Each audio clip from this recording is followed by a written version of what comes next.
X square plus x minus 6। मैं शून्यकों का योगफल या गुणनफल, तो उसने पूछा है अल्फा और बीटा हो इसके शून्य, क्या हो? अल्फा और बीटा। तो अल्फा इंटू बीटा का मान क्या था? अल्फा इंटू बीटा का मतलब क्या होता है? गुणनफल। क्या होता है? गुणनफल। तो गुणनफल क्या होता है? c बटे a। अब हमें थोड़ा सा देखना है कि a की वैल्यू यहाँ पर कुछ नहीं है, 1 मानी जाती है। क्या मानी जाती है? 1। b की वैल्यू यहाँ पर कुछ भी नहीं है, 1 मानी जाएगी। c की वैल्यू कितनी हो रही है बेटा? -6। c की वैल्यू कितनी हो रही है? -6। और a की वैल्यू 1, b की वैल्यू 1। तो यहाँ पे लिखोगे -6 अपॉन 1 और 1 हटा दोगे तो -6। अब -6 कौन सी ऑप्शन में मिल रहा है? वो देखिए सेकंड वाले में भी मिल रहा है। तो एक तो यहाँ पर नंबर डालना है आपको, जो नंबर लाइट ऑफ चालू करो, जो नंबर यहाँ डाला हो एक लाइन छोड़ के डालना है। और चालू कर दो जरा।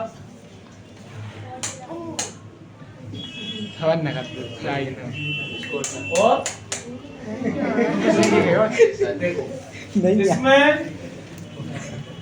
6 आई होती तो 6 नंबर तक डालना है। और 6 नंबर में क्या डालना है? देखिए रोमन नंबर में हो तो रोमन नंबर में डालो, अगर न्यूमेरल में दिया जैसे करना है, ठीक है ना? जैसे नंबर में डाला हो वैसे डालना है कि 1 2 3 ऐसे डाला हो वैसे।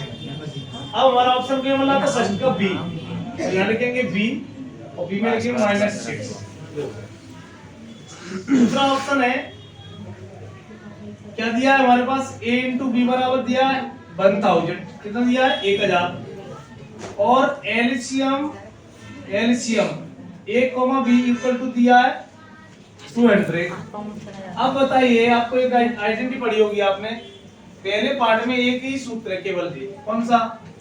HCF a, b into LCM a, b equal to a into b। Clear हुआ? अब इसे मान रख के देखो बेटा, जे 1000 यहाँ पहुंच जाएगा, बोलो पहुंच जाएगा, बराबर लगा दिया। अब इसका मान कहां पर है? एलसीएम, तो एलसीएम यहाँ पर है, तो एलसीएम रख दिया हमने 200। इसके बीच में क्या चिन्ह है? गुणा का गुणा लगा दिया। एचसीएफ ज्ञात करना है, यही शायद पूछा है हम लोगों से। अब देखिए 200 गुणा में है तो इधर कहां जाएंगे? भाग में। कहां जाएंगे? भाग में। गुणा में होता है तो भाग में, और भाग में होता है तो गुणा में, प्लस में होता है तो माइनस में, प्लस में। तो HCF a, b equal to 1000 upon 200। 0 से 0, 0 से 0, 2 5 जा 10। 5 कहाँ मिल रहा है? देखो जरा, 5 a में मिल रहा है, तो a ऑप्शन जहाँ पर नोट किया 5 लिख दिया। बोलो क्लियर रोटी? अब आगे आता है श्रेणी। हमको दिए श्रेणी मतलब 80 है, तो 4 7 10 का कौन सा पद 28 है? अब कौन सा पद पूछा है तो मान लीजिए n भाई, कौन सा है? n1। तो an पद मान लिया हमने। an पद कितना है? 28 है। कितना है? 28। ये कितना है हमारे पास? 4। और d कितना है बेटा? नेक्स्ट में से पहले वाला टर्म माइनस कर देते हैं, यानी 7 माइनस के 4 तो 3। अब देखो मान रखो an बराबर d प्लस n माइनस के 1 और d। अब n फाइंड करना है। देखो ऐसे समझा करो कि फॉर्मूले में जो जो वैल्यू दी होती है उस वैल्यू को उसके स्थान पर रखते जाओ, अपने आप पता लग जाएगा हमें क्या ज्ञात करना है। देखो यहाँ पर क्या ज्ञात करना है? 28 रख दिया जो दिया था, a की वैल्यू बराबर लगा दिया 4 प्लस n माइनस के 1 d कितना है बेटा? 3। अब थोड़ा सा इसको सॉल्व करो। सॉल्व करने का तरीका क्या है? इसका गुणा कर लो पहले। 28 बराबर 4 प्लस के 3 है माइनस 3, 28 है 28 और 4 में से 3 जाएंगे। अब ये 3n है ना, उसको मत घटाना क्योंकि n लग गया उसके साथ। तो n वाली वैल्यू कहीं n वाली होती तो उसके साथ जोड़ती करती, लेकिन n वाली नहीं है तो इसको नहीं वहीं पे रखने देंगे। देखो 1 प्लस के 3n, 1 को इधर लाओ, 28 माइनस 1 इक्वल टू 3n। और 27 अभी बताया था गुणा में, भाग में आएगा 27 अपॉन 3 इक्वल टू 9। क्या दिया है? नवा पद बोला है, इसमें क्या बोला है? सी यानी 9 टर्म, नवा हिंदी में लिखा हुआ है नवा। लोग अब ध्यान समझिएगा, ये सॉल्व नहीं करना है आप लोगों को, आपको सॉल्व नहीं करना है, आपको केवल आंसर देखना है अब कैसे कर सकते हो आप लोग, ये रफ में काम करके ऐसे सॉल्व करके निकाल के आपको रखते जाना है। अब आगे नेक्स्ट देखिए जरा क्या लिखा है, पढ़िए सब लोग।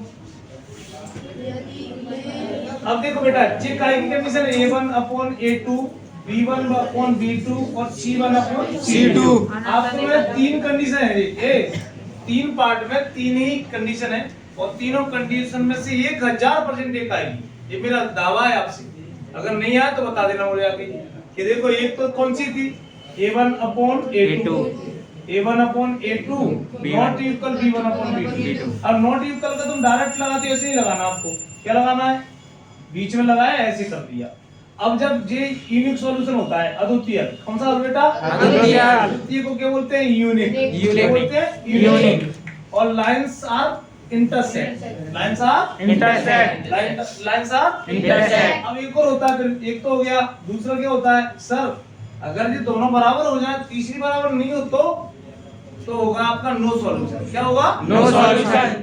तो A1/A2, B1/B2 और नॉट इक्वल C1/C2। इस कंडीशन में क्या होगा सर, कोई हल नहीं होगा, कोई हल नहीं होगा। और लाइंस कैसी होंगी बेटा, पैरेलल हो जाएगी। लाइंस कैसी होंगी, लाइंस आर पैरेलल, यानी समांतर रेखा होगी, क्या हल नहीं होगा। अब ये कंडीशन हमारे पास तीसरी दी है साहब, तीसरी में कौन सा हल होगा, अनंत अनेक हल। अपरिमित रूप से अनेक हल भी बोलते हैं, क्या बोलते हैं, अपरिमित रूप से अनेक हल। तब लाइंस कैसी होंगी, कॉन्सिडेंट, मतलब एक दूसरे पर संपाती। तो हमारा कौन सा हल हो गया यहाँ पर बेटा, यहाँ पर क्या पूछा है हमसे, ऑप्शन में देखो जरा, अनंत अनेक हल। कौन सा ऑप्शन है, सी ऑप्शन दिया है, अनंत अनेक हल होंगे। देखो अब हमारा कौन सा पूछा है, अब आपके पास दी है दो बिंदु P 0,-2 और Q 2,-2,0 के बीच की दूरी। अब बीच की दूरी तो आप पता ही है, ये वैल्यू क्या है बेटा, x1 की, ये वैल्यू y1 की है और ये x2 की है, y2 की। दो बिंदुओं के बीच की दूरी क्या होती है, ये होती है बेटा x2 - x1 का होल स्क्वायर और y2 - y1 का होल स्क्वायर।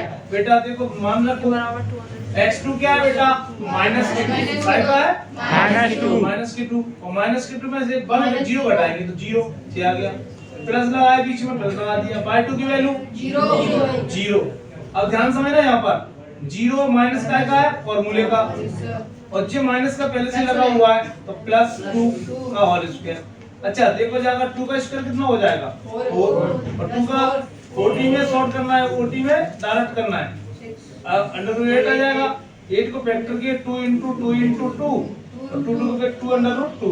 कहाँ मिल रहा है ये देखो जरा, कौन से ऑप्शन में, ए में मिल गया, तो PQ = 2√2। अब देखिए एक और है, जब घुमा दिया थोड़ा सा, 6.2 का पहला क्वेश्चन है, 6.2 का पहला क्या है, देखिए त्रिभुज ABC में, त्रिभुज ABC में क्या दिया है, DE पैरेलल AB। अब त्रिभुज बनाइए आप, देखो जी बन गया बेटा, AB और C। AB के पैरेलल क्या है, DE है, क्या है बेटा, AB के पैरेलल DE है। तो AB कहाँ पर है, यहाँ, और तो इसके पैरेलल क्या होगी, ऐसे होगी, तो ऐसे जी पैरेलल है। पैरेलल मतलब होती है समांतर, वे रेखाएं जो एक दूसरे को कभी प्रतिच्छेद नहीं करती, या वे रेखा जिन रेखाओं की दूरी सभी जगह समान होती है, जिन रेखाओं के बीच की दूरी सभी जगह समान होती है, समांतर रेखाएं कहलाती है। या वे रेखाएं जिन्हें आगे पीछे कितना भी बढ़ाने पर एक दूसरे को इंटरसेक्ट नहीं करते किसी पॉइंट पर, उन्हें हम समांतर रेखाएं कहते हैं। अब देखो D और E, D और E। अब हमारे पास दिया है, देखो वैल्यू क्या दी है, CD बराबर कितना है बेटा, CD बराबर 3 है, EC बराबर कितना है बेटा, EC बराबर 4 है, और B बराबर कितना है बेटा 6, और DA निकालना है, DA ज्ञात करना है। अब आपने पढ़ा है किसी त्रिभुज में एक भुजा के समांतर एक सरल रेखा खींची जाए तो अन्य दो भुजाओं को एक ही अनुपात में विभक्त करती है, तो हम लिखेंगे CD/A AD या DA कर लो, तो यहाँ लिखेंगे क्या CD अपॉन DA और EC का तो C का तो कोई दिक्कत नहीं है, एक बात और D।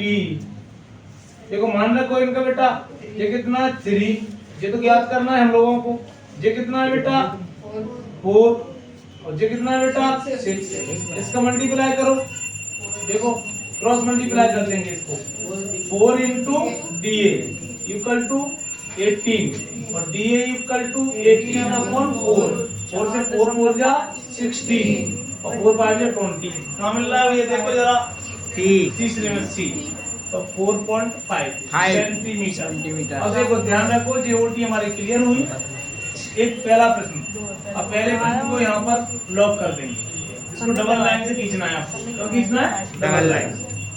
जब तक आपको देखो अभी तक कितने बच्चे थे ऐसे बताना जो ऐसे लिख के आए कॉपी में, बताओ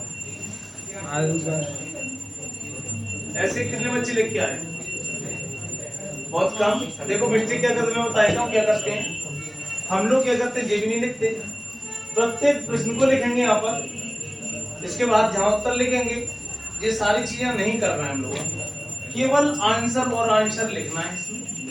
और एक बार आपने उत्तर लिख दिया तो बार बार उत्तर लिखने की जरूरत नहीं है, क्योंकि 6 प्रश्न दिए होंगे, 6 प्रश्न की 6 नंबर की OT है वो, और एक ही इसमें प्रश्न में उत्तर देना है इसको, तो ये लिख दीजिए।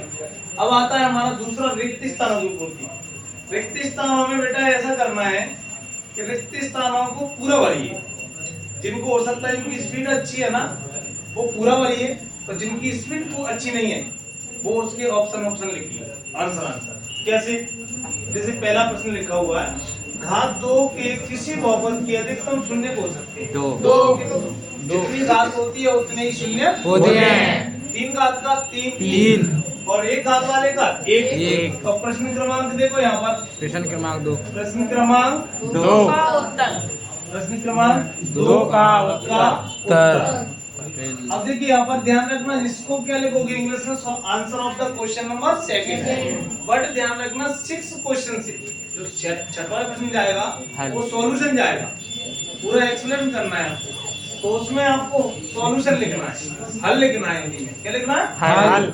अब जहाँ पर क्या लिखेंगे, रिक्त स्थानों की पूर्ति, क्या लिखोगे, रिक्त स्थानों की पूर्ति अब ध्यान रखना इसमें ऐसे मत लिखना पूर्ति कीजिए, देखिए fill in the blanks। तुम भी ऑर्डर करे आओ उसके लिए कि साहब fill in the blanks, यानी पूर्ति कीजिए, नहीं करना।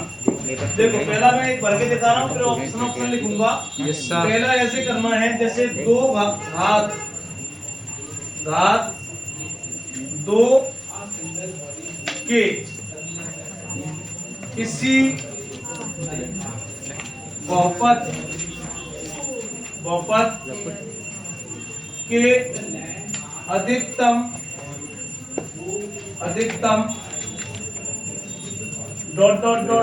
शून्य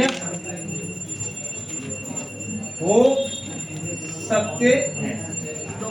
तो यहाँ पर लिखेंगे 2 और 2 को हिंदी में भी लिख दो यहाँ पर लोग शब्दों में, और इसको अंडरलाइन कर दो भैया, क्या लिख दो, अंडरलाइन कर दो। अब ध्यान रखना OT में एक लाइन छोड़ के लिखना है आपको, एक लाइन छोड़ के क्यों लिखना है, क्योंकि कभी कभी बटे वाली OT आती है जैसे sin theta upon cos theta, तो इसको ऐसे लिखते हैं ना तो कंफ्यूज हो जाता है, डिवाइड में लिखा है कैसे लिखा है, तो आप लोग ऐसे ही लिखना, तो एक लाइन छोड़ देते हैं उसके लिए। अब दूसरे OT का क्या ऑप्शन होगा देखना जरा, एक प्राकृत संख्या के अभाज्य गुणनखंड उसके गुणनखंडों के क्रम को जोड़ते हुए अद्वितीय होता है, देखा है गुणनखंड थ्योरम है ये, फंडामेंटल अरिथमेटिक थ्योरम, तो अद्वितीय लिखना है, क्या लिखना है, अद्वितीय होता है, यूनिक है, ठीक है। यदि किसी समांतर श्रेणी का n वापस मतलब an बराबर क्या लिखा है, 8 - के 3 है, क्या है, तो इसका तीसरा पद बताइए, तीसरा पद कैसे, 3 रख दीजिए, a3 = 8 - के 3 × 3, ये n की जगह रख दिया। सर ये इनटू कहां से आ गया यहाँ पर, इंटू कोई साइन नहीं होता, इंटू का चिन्ह लगा दिया जाता है। क्या लगा दिया जाता है? इंटू का चिन्ह लगा दिया जाता है। ये चिंटू मत लगाया ना, जे भी चिंटू है इसका रूप देखो, जे इंटू है और जे चिंटू है, ज्यादा भी इंटू माना जाता है। डॉट लगाओ वो भी इंटू होता है, नहीं तो क्या चिंटू ये कहां से आ गया? देखो 8 9 और -1, तो तीसरे का ऑप्शन क्या हो गया बेटा? -1 होगा। ठीक है, फिर